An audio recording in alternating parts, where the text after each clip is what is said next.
Flying kiss আর সিজদায় শান্তর চতুর্থ সেঞ্চুরি, একই সাথে 20 ইনিংস পর লিটনের 50।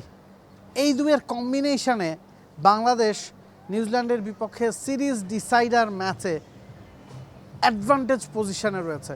তবে 32 রানে যখন 3 উইকেট হারিয়ে গিয়েছিল, দল যথেষ্ট বিপদে ছিল। কতটা গুরুত্বপূর্ণ ছিল আসলে এই পার্টনারশিপটা? 32 রানে 3টা উইকেট নাই, টপ অর্ডারে 3 জন আউট হয়ে গেছেন, তখন দুই এক্সপিরিয়েন্স ক্যাম্পেনার মিডলে, এবং অভিজ্ঞতা কতটা গুরুত্বপূর্ণ সেটাই আসলে তারা 22 গজে দেখিয়েছেন।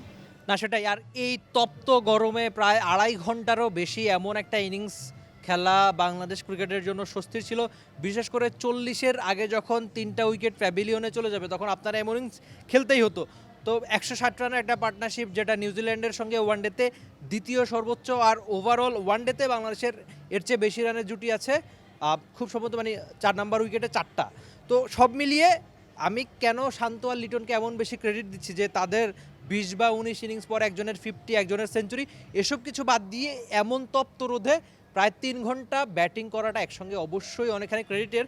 দর্শকরা বা আপনি নিজেও হয়তো খেয়াল করবেন যে লিটন দাস আইস তোয়ালের টাইপ একটা জিনিস তার গলায় লাগিয়েছে, যেখানে ভেতরে একটু বরফ বা একটু পানি ছিল। তো সব মিলিয়ে এই তপ্ত রোধে এমন একটা ইনিংস বাংলাদেশ দলের জন্য স্বস্তির। বাংলাদেশ যে একটা ফাইটিং স্কোর পেয়েছে নিউজিল্যান্ডের সঙ্গে, সেটা অবশ্যই আজকে এই রেকর্ড পার্টনারশিপের জন্য। তার জন্য অবশ্যই আপনি শান্ত আর লিটনকে ক্রেডিট দিতেই হবে।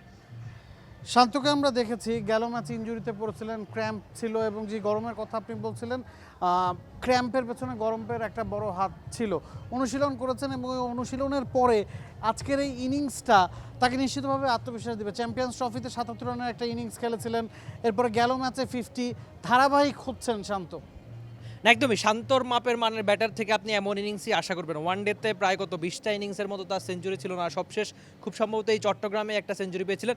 মানে অপেক্ষা বাড়ছিল যে শান্ত তো রান করার কথা। আমরা একটা কথা বলি যে টি-20তে শান্ত অত ভালো ব্যাটার না হলেও ওয়ানডে আর টেস্টে খুবই কার্যকরী ব্যাটার বাংলাদেশের প্রেক্ষাপটে।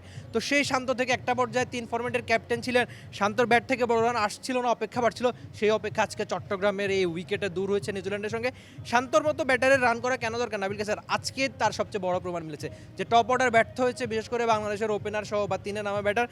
শান্তর থেকে বড় রান আশা করতেই হতো, তো শেষ পর্যন্ত সেই আশা অনেকটা তিনি মিটিয়েছেন। আরেকবার দল যেটা চায় সেই কাজটাই শান্ত করেছেন।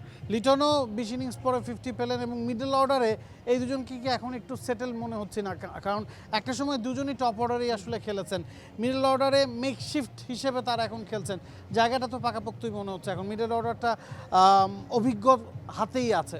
না একদমই, আমরা আগের দিনও আলোচনা করেছিলাম যে লিটন কি তার উইকেটের মান মূল্য বোঝেন না, সেই কথাটা মনে হয় লিটন রেখেছেন যে লিটনের মানের ব্যাটার থেকেও মানুষ বড় রান আশা করে। আমরা দেখেছি আগে পরে যে বাংলাদেশ দলে মাঝখানে মিডল ওভারে সাকিব, তামিম, সাকিব, রিয়াদ, মুশফিক, এই 3 জনের না থাকার ফলে মিডল অর্ডারে একটা বড় শূন্যতা ছিল এক্সপিরিয়েন্সের, যেটা ওয়ানডে ক্রিকেটে অনেক বেশি দরকার।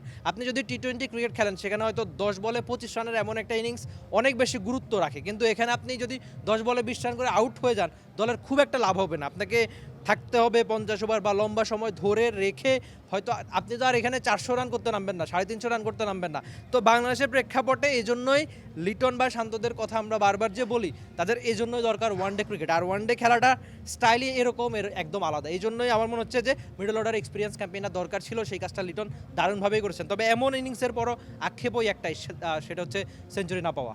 2টা সেঞ্চুরি হয়নি, তবে শান্তর সেঞ্চুরিটা হয়েছে, লিটনও ফর্মে ফিরেছেন, এবং 160 রানের একটা পার্টনারশিপ, যেটা 178 বলে এসছে। দলের বিপদের সময় প্রায় 3 ঘন্টা দুই এক্সপিরিয়েন্স ক্যাম্পেইনার ক্রিজে ছিলেন এবং বাংলাদেশকে একটা শক্ত অবস্থায় নিয়ে গেছেন। For more updates, subscribe to our YouTube channel and click on the bell icon. Follow us on Facebook and Instagram. Download T-Sports app to enjoy exciting games and highlights. Visit tsports.com.